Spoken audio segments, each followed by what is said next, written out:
Welcome to DSCJ's Home Classes, a digital initiative by Director School Education Jammu. Hello, I am Anjil Thakur, Senior Lecturer Botany, School Education Department. So I am here with a new video. Let us start. The present session is part 7 of the ongoing series of lectures on Unit Genetics chapter Principles of Inheritance and Variation, and the topic is quantitative or polygenic inheritance. So what is quantitative inheritance? It is a type of inheritance in which a trait is controlled by two or more genes, wherein each dominant allele individually causes a partial expression of the trait, and the full trait is shown only when all the alleles are dominant. इसका मतलब ये हुआ कि जो भी dominant allele होगी वो कुछ ना कुछ अपना इफेक्ट इसमें ऐड करती जाएगी. A quantitative trait is therefore a cumulative effect of dominant alleles known as contributing alleles, and the recessive alleles are called non-contributing alleles. तो इसमें ये होगा कि जो जो भी डोमिनेंट एलील होगी ना वो ट्रेट के को अफेक्ट करने में अपना रोल प्ले करेगी, और जो रिसेसिव होगी उसका कोई भी रोल नहीं होगा उस ट्रेट को अफेक्ट करने में. सो दिस मीन्स कि हर डोमिनेंट एलील जो है वो क्यूमुलेटिव इफेक्ट जो है डालने की कोशिश करेगी. The genes involved in quantitative inheritance are called polygenes or cumulative genes, and hence the inheritance of as a polygenic inheritance or multifactor inheritance or cumulative inheritance. तो यहाँ पे हम यही बात देख रहे हैं कि यहाँ पे चूंकि बहुत सारी जीन जो हैं वो कंट्रोल कर रही हैं एक पर्टिकुलर ट्रेट को, therefore this type of quantitative inheritance जिसे हम कह रहे हैं is also called as polygenic inheritance, and such genes are called polygenes or cumulative genes. Quantitative traits can be measured in terms of unit of size, height, weight or number. Therefore, they are also called metric traits. और एक quantitative trait जो है वो differ करती है from qualitative trait in having several measurable phenotypes, जिसे हम continuous variation कहेंगे. और qualitative trait on the other hand is monogenic and has only two distinct contrasting conditions, as exemplified in case of height of pea plant, where the plants are either tall or dwarf and there is no intermediate condition, जिसको हम discontinuous variation कहेंगे. देखिए यहाँ पे एक चीज understand करने की है. यहाँ पर वर्ड कंटिन्यूअस वेरिएशन और डिसकंटिन्यूअस वेरिएशन जो है ये कहीं एक मिसलीड ना कर जाए आइडियाज को. यहाँ पे जो चीज एक्सप्लेन की गई है एक्चुअली वो इस तरह से है. देखिए क्वालिटेटिव ट्रेट में हम क्या देखते हैं, वहां पे स्ट्रेट वे हमारे पास दो एक्सट्रीम कंडीशंस हैं. या तो एक ट्रेट एक्सप्रेस हो रहा है या नहीं एक्सप्रेस हो रहा है. जैसे कि हमने पी प्लांट के केस में मोनोहाइब्रिड क्रॉस टॉल और ड्वार्फ के केस में किया. वहां पे सीधा सीधा लॉ ऑफ डोमिनेंस ऑपरेट कर रहा था और वहां पे सारी फिनोटाइप जो था वो या तो टॉल था या ड्वार्फ था. इंटरमीडिएट कंडीशन कोई नहीं आ रही थी, इसलिए इसको हम सीधा सीधा कहेंगे वेरिएशन को discontinuous. But in case of quantitative inheritance what we see, say for example the height of human beings, आप इसमें देखोगे कि हमारे पास सीधा टाल और ड्वार्फ दो एक्सट्रीम कंडीशंस नहीं है. हाइट के केस में हम देखेंगे बहुत सारे वेरिएंट्स हमको मिलेंगे. छोटी हाइट का आदमी होगा, फिर थोड़ा मीडियम हाइट का होगा, फिर और बड़ी हाइट का होगा और टाल होगा. इसका मतलब है हमारे पास एक कंटिन्यूस वेरिएशन एग्जिस्ट कर रही है छोटी हाइट से लेकर लंबी हाइट तक. तो इस किस्म का जो जो इनहेरिटेंस होगा ना ये क्वांटिटेटिव इनहेरिटेंस हुआ. यहाँ पे ये ट्रेट जो है ये क्वांटिटेटिव ट्रेट है. इसका मतलब है ये जो करेक्टर है it is controlled by several genes together, और जितनी जितनी ज्यादा डोमिनेंट जीन्स होंगी उतनी उतनी ज्यादा हाइट को वो एक्सप्रेशन में एडअप करना शुरू कर देगी. तो इस किस्म की वेरिएशन को हम कंटिन्यूअस वेरिएशन कह रहे हैं. इस पर्सपेक्टिव में यहाँ पे ये कंटिन्यूअस वेरिएशन है. और जहाँ पे जो करेक्टर जो है वो सिर्फ और सिर्फ दो एक्सट्रीम कंडीशंस को शो कर रहा है, that will be considered as discontinuous variation. So major difference between quantitative trait and qualitative trait यही है. जहां क्वांटिटेटिव ट्रेट के अंदर हमारे पास कंटिन्यूअस वेरिएशन दिखती है between phenotypes, in case of qualitative trait हमारे पास डिसकंटिन्यूअस वेरिएशन दिखेगी इन केस ऑफ फिनोटाइप्स. अब पॉलीजीन्स जो हैं, ये polygenes differ from multiple alleles. देखिए, मल्टीपल एलील्स में हमने क्या देखा था, हमने वहां पे यही देखा था कि एक पर्टिकुलर जीन जो है उसकी मोर देन 2 एलिलोमॉर्फिक फॉर्म्स है, यही देखा था ना. तो एक किस्म का वो भी मल्टीपल एलील्स थी. जब हम बात कर रहे हैं पॉलीजीन्स की, यहां पे भी मल्टीपल जीन्स हैं, बट डिफरेंस दोनों के बीच में क्या है, और डिफरेंस ये है कि पॉलीजीन्स जो हैं ये डिफरेंट लोकाई पे ये एग्जिस्ट करती हैं इन क्रोमोसोम्स, चाहे वो होमोलोगस क्रोमोसोम हो चाहे वो नॉन होमोलोगस क्रोमोसोम्स हो.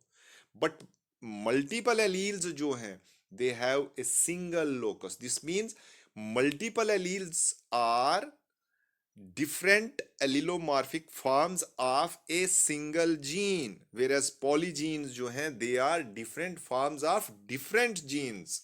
So therefore polygenes differ from multiple alleles. यही यहाँ पे भी आपकी स्क्रीन पे डिस्प्ले हो रहा है, as they occupy different loci on the same homologous chromosome pair or different non-homologous chromosomes. Multiple allelism on the other hand is a monogenic phenomena having more than 2 alternate forms of a single gene in a population occupying the same locus on a chromosome or its homologue. दूसरी बात, polygenic inheritance जो है ये inter allelic है, जबकि multiple alleles जो हैं वो इंट्रा एलीलिक फिनोमिना है. इंटर और इंट्रा, जब हम बात करते हैं इंटर एलीलिक, इसका मतलब ये हुआ कि यहां पे जो डिफरेंट एलील्स हैं वो अलग अलग जीन्स की हैं, जबकि मल्टीपल एलील्स में इंट्रा एलीलिक है, means all the alleles are of the same gene. ये एक बड़ा डिफरेंस है between polygenes and multiple alleles. Polygenic inheritance is the exact converse of the pleiotropy also. आपने लास्ट लेक्चर्स में pleiotropy जब आपको मैंने बताया था, प्लियोट्रॉपी में मैंने क्या बताया था कि एक सिंगल जीन जो है वो मल्टीपल फिनोटिपिक इफेक्ट्स शो कर रही है, यानी कंट्रोल कर रही है, यानी एक सिंगल जीन ज्यादा फिनोटाइप्स को कंट्रोल कर रही है या अफेक्ट कर रही है. यहां पे उसका कन्वर्स है, यहां पे ज्यादा जीन्स एक सिंगल फिनोटिपिक इफेक्ट को कंट्रोल कर रही है. So in this manner polygenic inheritance जो है it is the exact converse of pleiotropy. देखिए, थोड़ा सा हिस्टोरिकल बैकग्राउंड में अगर हम जाएं तो जे Colruyter 1760 was the first to study quantitative inheritance in tobacco, but F. Galton 1883 studied it in human beings. However, it was Nilsson Ehel, a Swedish geneticist, who in 1908 obtained the first experimental proof of the polygenic inheritance in case of kernel color in wheat. Best example हम code करते हैं kernel colour in wheat quantitative inheritance की, और इसके ऊपर 1908 में first time जो इसके जो एक्सपेरिमेंटल प्रूफ जो दिया था हमें, that was given by Nilsson Ehle. He was a Swedish geneticist. और एक और बहुत ही बढ़िया एग्जाम्पल है जो ह्यूमन स्किन कलर की, इसके ऊपर डेवनपोर्ट 1913 में आपने पॉलीजेनिक इनहेरिटेंस डिमॉन्स्ट्रेट किया था.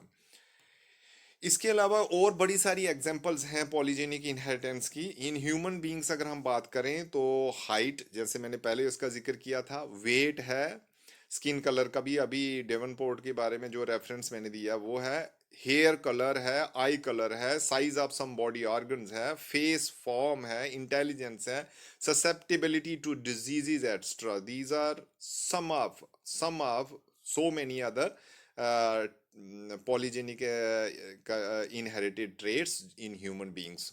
इसके अलावा एनिमल्स में अगर हम बात करें तो there are several other such examples, few to quote here are milk yield in cattle, meat yield in pigs, egg production in poultry, etc. In case of plants, if we see, crop yield, amount of flowers, size of fruits, seed numbers and size in beans, grain color in wheat, cob length in corn, etc. ये कुछ examples हैं। चलिए polygenic inheritance को थोड़ा सा detail में समझने की कोशिश करते हैं और हम एग्जांपल लेंगे डेवनपोर्ट के एक्सपेरिमेंट की एग्जांपल जो ह्यूमन स्किन कलर के ऊपर है।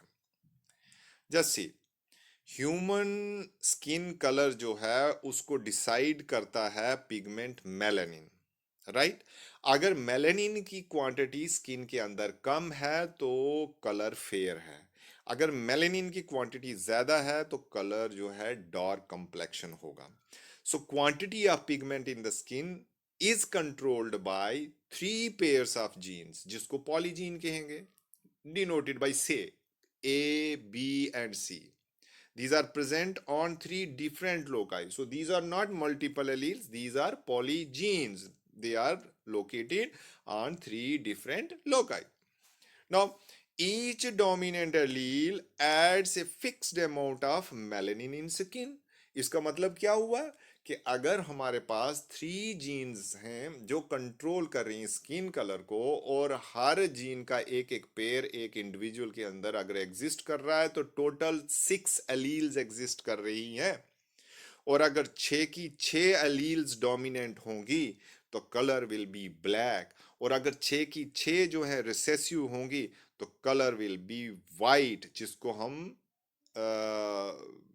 वेरी वाइट कहेंगे या वेरी लाइट कहेंगे रादर, और जो ब्लैक होगा उसको हम वेरी डार्क कहेंगे।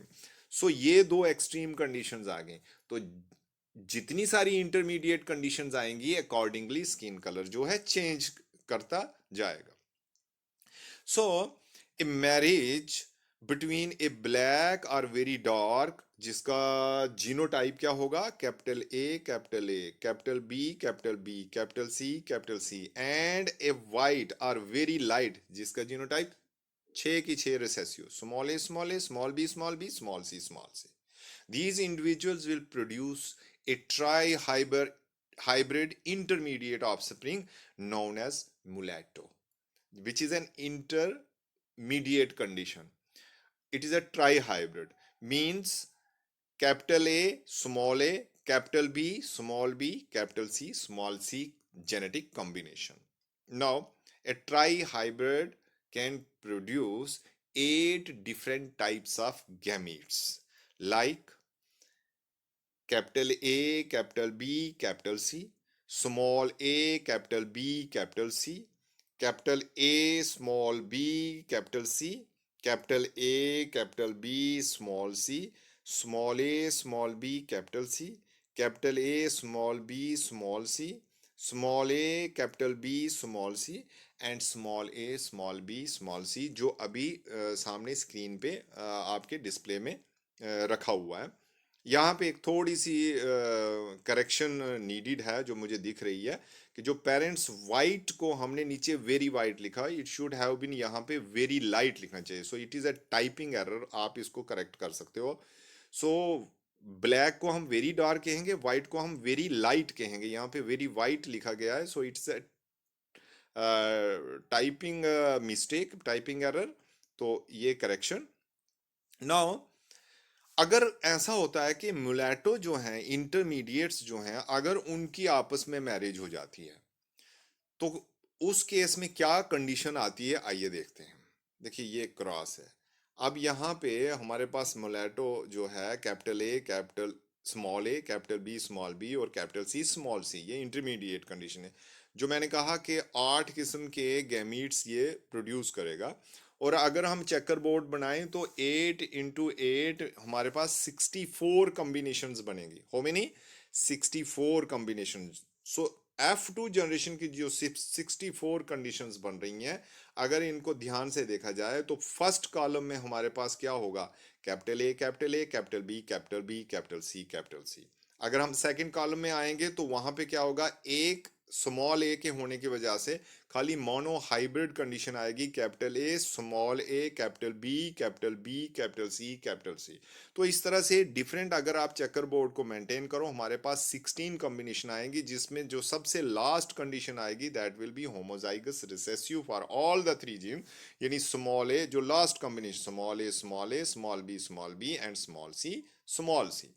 तो यहाँ पे हमारे पास जो कंडीशंस आ रही हैं, अगर देखा जाए बहुत सारी डिफरेंट जीनोटिपिक कंडीशंस आ रही हैं, लेकिन एक चीज सब में हमने ध्यान में रखना है, वो ये है कि कितनी एलील्स डोमिनेंट हैं और कितनी एलील्स रिसेसिव हैं एक कॉम्बिनेशन के अंदर, राइट। तो कुल मिलाकर जो फिनोटाइप होगा, वो फिनोटाइप हमारे पास 7 डिफरेंट फिनोटाइप्स हमारे सामने आ जाएंगे, रेंजिंग फ्रॉम वेरी डार्क यानी ब्लैक टू वेरी लाइट यानी कि वाइट।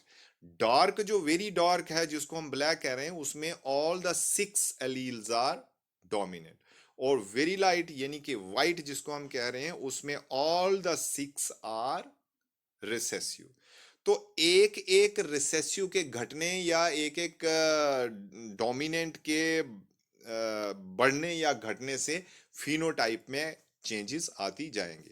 इस पूरे चेकर बोर्ड को अगर एनालाइज करें तो हमारे पास टोटल मिला के 7 डिफरेंट टाइप ऑफ फिनोटाइप्स हमारे सामने आ जाते हैं। और वो 7 डिफरेंट फिनोटाइप्स कौन कौन से हैं? एक जिसको हम कहेंगे वाइट और वेरी लाइट, इसमें ऑल एलील्स आर रिसेसिव, और ऐसा इंडिविजुअल सिर्फ एक है जो बिल्कुल हमने देखा यहां पे। ये जो कंडीशन थी दिस वन, ये है वेरी लाइट, इसमें ये सिर्फ एक ही कंडीशन हमें ऐसी मिली, और ऐसी ही एक कंडीशन मिलेगी यहां पे this one which is having all the alleles dominant, it will be very dark or black. So ये दो ऐसी हैं हमारे पास फिनोटाइप्स जो सिर्फ सिंगल रिप्रेजेंटेशन है। चलिए अब देखते हैं, आगे फिर चलते हैं। वाइट और वेरी लाइट जो है, इसमें all alleles recessive, only one. Then second category आएगी, अब वेरी लाइट से थोड़ा सा आगे चलिए, लाइट। यहां पे क्या होगा, 6 एलील्स में से 5 रिसेसिव हैं बट एक डोमिनेंट है। सो इस किस्म के हमारे पास 6 कंडीशंस अवेलेबल हैं। देन फेयरली लाइट में क्या होगा, अब 4 रिसेसिव हैं और 2 डोमिनेंट हैं। ऐसे हमारे पास 15 कॉम्बिनेशंस अवेलेबल हैं out of 64। Then comes the intermediate, which is mulatto, called mulatto. यहां पे क्या होगा कि any 3 dominant and any 3 recessive, and ये जो कंडीशन है ये मैक्सिमम फ्रीक्वेंसी शो करेगी। 20 आउट ऑफ 64 केसेस जो हैं they are mulatto. Then comes next, आगे फिर चलिए, फेयरली डार्क।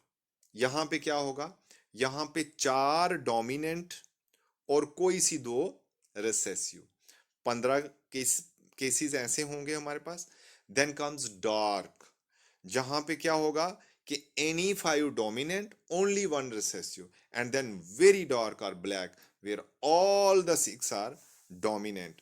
तो वो एक कंडीशन हो जाएगी। सो अगर इसको हम एक हिस्टोग्राम के रूप में इन फ्रीक्वेंसीज को अगर हम ड्रॉ करें तो हमें ऐसा लगता है कि it shows a bell shaped curve, it shows a bell shaped curve. तो यहां पे ये देख लीजिए, ये हमने यहां पे इसको शो किया हुआ। यहां पे 1/64 केसेस हमारे पास हैं वेरी लाइट यानी कि वाइट, जिसमें सबके सब 6 की 6 एलील जो हैं वो रिसेसिव हैं। 6/64 केसेस हमारे पास हैं लाइट, जहां पर 1 डोमिनेंट और 5 रिसेसिव। 15/64 केसेस हमारे पास हैं फेयरली लाइट के, जिसके केस में 2 डोमिनेंट एलील्स हैं कोई सी और बाकी 4 रिसेसिव। 20 केसेस हमारे पास आउट ऑफ 64 जो हैं वो इंटरमीडिएट या मुलेटो हैं, जहां पर कोई सी 3 डोमिनेंट और 3 रिसेसिव हैं। 15/64 केसेस में कोई सी 4 डोमिनेंट है और 2 रिसेसिव हैं और इसका फिनोटाइप जो होगा that will be fairly dark. Then 5/6 हमारे पास डोमिनेंट एलील्स होंगी और ऐसे केसेस हमारे पास आउट ऑफ 64 6 आएंगे. इसको हम डार्क कंडीशन कहेंगे. और वेरी डार्क या ब्लैक केस में हमारे पास ऐसी कंडीशन होगी जहां 6 के 6 एलील जो हैं वो डोमिनेंट होंगे. तो इस तरह से हमारे पास ये टोटल 7 डिफरेंट फिनोटाइप्स दिखने को मिलते हैं और इनमें एक कंटिन्यूस वेरिएशन दिखने को मिलती है हमें. तो ये कंटिन्यूस वेरिएशन हमें सिर्फ पॉलीजेनिक इनहेरिटेंस के केस में ही मिलेगी जहां पर कोई सी 2 एक्सट्रीम कंडीशंस फिनोटाइप्स की एग्जिस्ट नहीं कर रही हैं जो क्वालिटेटिव इनहेरिटेंस के केस में हमें मिलता है. सो इन क्वांटिटेटिव इनहेरिटेंस और polygenic inheritance we have a range of phenotypes. This was all about quantitative inheritance or polygenic inheritance. Hope you enjoyed this session. Now we shall meet in part 8 of the series on principles of inheritance and variation. Till then, stay safe, stay blessed.